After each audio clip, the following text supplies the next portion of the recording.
Olá, Motolama na área. O mundo está sempre evoluindo e surgindo coisas novas. E por conseguinte, as coisas velhas estão caindo em desuso. Motos elétricas e inteligência artificial são as razões que muitas coisas velhas estão sendo atiradas no lixo. Mas a não ser que as motos comecem a voar, uma coisa que ainda não saiu de moda foram os pneus e as rodas. De madeira, de couro, de borracha maciça, de borracha sintética ou cheio de ar, as rodas e os pneus estão na área há mais de 5.000 anos. E pelo andar da carruagem, com rodas, é claro, não vai surgir nada de novo para se deslocar de A para B. Mas como que isso surgiu? E o pior, como é que saiu disso para isso? Pois é, como é que isso aconteceu? Mas uma parte curiosa dessa dúvida é a origem das palavras. Roda não tem nada demais, vem do latim rotare. O resto é óbvio. Já a palavra pneu vem do francês pneumatique, graças a Michelin, e significa cheio de ar, que lá atrás vem do grego pneuma, que significa vento ou ar. Mas o mais legal disso tudo é que em Portugal chamam as rodas de jantes, que vem do francês jantes, que por sua vez evoluiu do latim gambita. E finalmente, no xadrez, gambita é um movimento de saída dos peões. Complicado isso, né?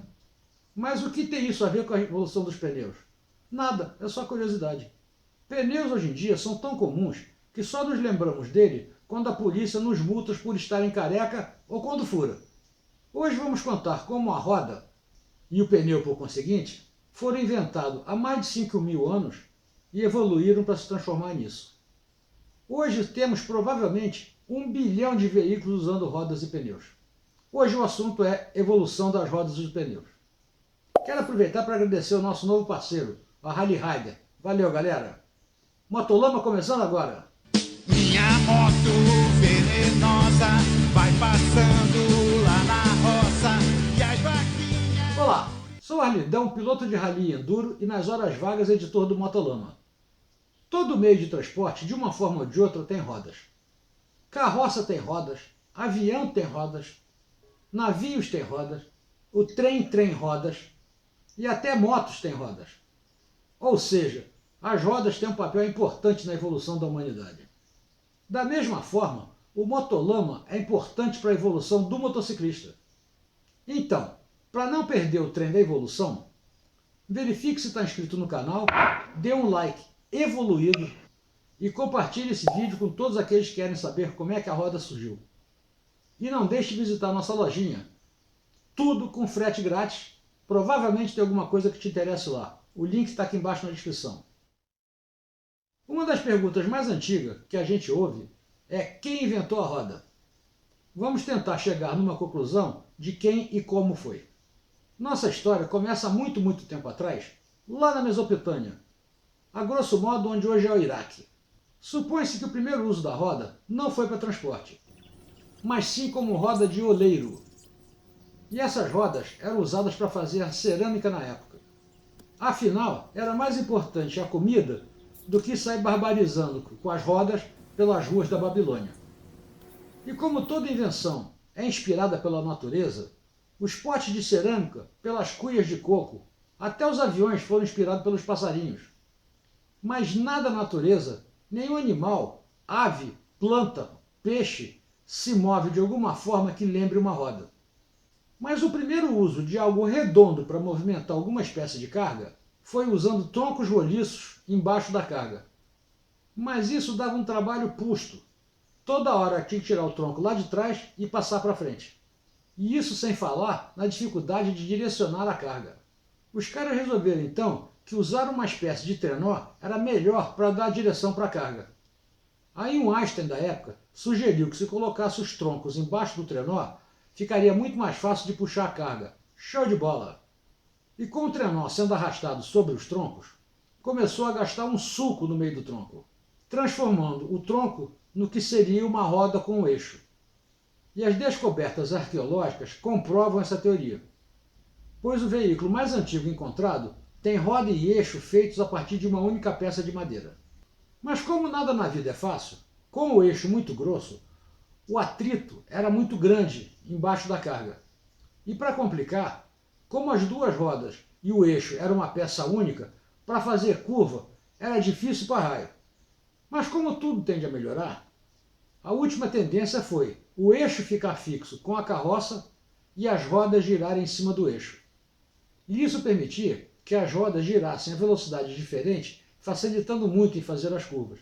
Até o atrito ficou menor porque era muito mais fácil lubrificar com sebo de boi, de carneiro, só na região da roda. Pois é, a roda e o fogo são consideradas as maiores invenções da humanidade. Mas se o homem surgiu há aproximadamente 300 mil anos atrás, por que demorou tanto para inventar a roda? A primeira roda usada teoricamente para transporte só foi aparecer há 3.200 anos antes de Cristo. E as razões para essa demora são basicamente duas. A primeira, como já disse mais na frente, não existe nada na natureza que se mova com roda. Então não tinham a ideia de fazer isso. E a segunda razão é que para fazer uma roda, os caras precisavam de ferramentas para trabalhar a madeira. Lembre-se que nessa época ainda era a idade do bronze. Ou seja, os caras ainda não conheciam o ferro. Mas imagine esculpir uma roda com essas ferramentas. Pois é, essas primeiras rodas eram pesadas pra cacete. Presume-se que era usada somente para carga pesada. Ninguém ia na padaria da esquina usando uma carroça com essas rodas. Essas rodas não eram exatamente práticas. Mas algum tempo depois, os gregos desenvolveram um pouco mais a roda, fazendo o que chamam hoje de rodas em H. Eles pegaram algumas tábuas, prenderam ela com outras tábuas no sentido contrário para dar firmeza, fizeram um mancal de madeira e pronto, tinha uma roda. O nome vem obviamente do formato em H. Aí a roda ficou mais leve e mais fácil de ser usada. Mas foram os egípcios que realmente deixaram ela prática. Os caras inventaram a raiação, ou seja, tiraram o excesso de peso da roda. E isso, de uma forma ou de outra, seria o padrão a partir daí. E olha que isso só aconteceu 1000 anos depois da roda ter aparecido. O conceito era simples: se livrar de tudo aquilo que não era necessário para suportar o peso da roda e da carroça ou da carga. Isso permitiu maior praticidade e velocidade nas carroças da época. Mas ainda tinha um problema crítico, que era o desgaste. A madeira rodando em contato com o piso desgastava muito rápido, obrigando a manutenção frequente ou a troca da roda. E isso levou outros 1000 anos para ser resolvido. E foram os celtas que deixaram para nossa descoberta as primeiras rodas com aro de ferro. Daí ficou simples, bastava trocar o aro e tinha uma roda novinha. Mas mesmo assim, trocar o aro era uma operação complicada. Isso envolvia ferreiros, ajudantes e um monte de gente. E atenção, estamos aqui interrompendo a programação normal por um aviso importante. Já está tudo pronto para o encontro Queens of the Mountains 2024. Será o maior encontro de motos off-road vintage do ano. Inclusive, já estão abertas as inscrições. O evento será dia 21 de julho, no Bar do Marcinho, em Nova Lima, pertinho de BH. E os inscritos ganharão uma camisa Italian Brap. Só que agora é o modelo Pro, com telas nas laterais. Bacana, né? Garanta logo a sua. E tem mais. Este ano, um dos inscritos será o Felizardo, que levará para casa este capacete edição exclusiva do Queens of the Mountain. Você não vai perder essa boca, né? O link das inscrições vai estar aqui embaixo na descrição do vídeo. Vai lá e se inscreve logo. Te vejo lá. Voltamos agora à programação normal. E na sequência, ainda faltava um problema a ser resolvido. Era o conforto. Essas rodas de madeira com aro de ferro absorviam todas as irregularidades do chão. Buracos, pedras, toco de madeira, tudo ela pulava. E isso levou mais 3.000 anos para o problema ser encarado de frente. Nesse meio tempo, a primeira bicicleta de Carl von Drais, que era conhecida como a Laufmaschine, em alemão e em português celerífero, que além de não ter guidão, tinha umas rodas com aro de ferro. Imagina como é que a bunda doía andando nisso. Até que por volta de 1823, um cara chamado Charles McIntosh fez as primeiras experiências com borracha. O látex na forma natural era bonitinho, mas não tinha muita utilidade prática. O cara descobriu que a borracha dissolvia misturada com piche de nafta e carvão. E isso possibilitou várias aplicações, como por exemplo capa de chuvas à prova d'água. Mas o produto ainda era instável. No inverno ficava duro pra cacete e no verão derretia. Até que em 1839, um sujeito chamado Goodyear, que trabalhava numa empresa de borracha, a pedido do seu chefe, fez um monte de pesquisas, descobriu que cozinhando a borracha na presença de enxofre, a borracha ficava estável. E como o trem envolvia cozinhar a borracha, o processo se chamou vulcanização, em homenagem ao deus do fogo Vulcan. Com a sua descoberta, muita gente começou a usar pneus de borracha maciça. Mas além de ser caro devido à quantidade de borracha, era duro para meirelles. Com isso, um tal de William Thompson, aos 23 anos, colocou um tubo de ar dentro de uma capa de couro. Curioso é que na época os caras com 23 anos estavam inventando pneu, enquanto hoje os caras com 23 anos estão fazendo dancinha no TikTok. Mas voltando aos pneus. O projeto do Thompson nunca entrou em produção devido às limitações da época, mas foi a primeira ideia de pneu com câmara de ar. Ainda ia demorar mais 40 anos até que o veterinário, tal de John Lloyd Dunlop, penalizado de ver seu filho andando com a bicicleta com os pneus duros no piso de paralelepípedo, resolveu fazer algo para diminuir o sofrimento do moleque. Pegou uma manta de borracha, cortou em tiras, emendou tudo fazendo um tubo, encheu de ar, prendeu numa roda de madeira, enrolou uma lona em volta e voilá, tínhamos um pneu com câmara de ar. O pimpolho ganhou uma bicicleta macia e o velho ganhou uma patente. Mas a patente dele só valia para pneu de bicicleta. E nessa mesma época, no sul da França, dois irmãos estavam trabalhando na sua fábrica de implementos agrícolas quando chegou um cara com uma bicicleta e o pneu furado e pediu ajuda. Os irmãos prontamente se prontificaram a ajudar a consertar o pneu. Entre desmontar, reparar o pneu e montar tudo de novo, os caras levaram 3 horas. E ainda passaram a noite toda esperando que a cola secasse o conserto que eles fizeram. E na manhã seguinte, foram alegremente dar uma volta com a bicicleta quando o pneu furou de novo. Edward, o irmão mais novo, encarou o desafio de fazer um pneu que não fosse colado no aro. E 1 ano depois, estava vencendo a primeira corrida de longa distância de bicicleta entre Paris e Brest. O nome dos irmãos era Michelin, aquele do boneco. Inclusive, uma curiosidade de como os caras pensaram no boneco da Michelin. Eles estavam numa exposição quando viram uma pilha de pneus no canto e pensaram que se colocasse 2 braços, 2 pernas e uma cabeça, virava um boneco. E eis a história. E outro detalhe, o boneco é branco porque os pneus na época eram brancos. Lembra-se? As borrachas dos pneus eram de látex.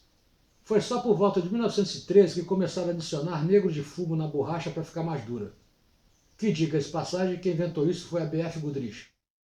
E com o surgimento e crescimento do uso de carros e motos, o pneu ficou famoso de vez. E com isso cresceu toda a indústria ligada aos meios de transporte, permitindo que se deslocasse de um lugar para outro com muito mais facilidade.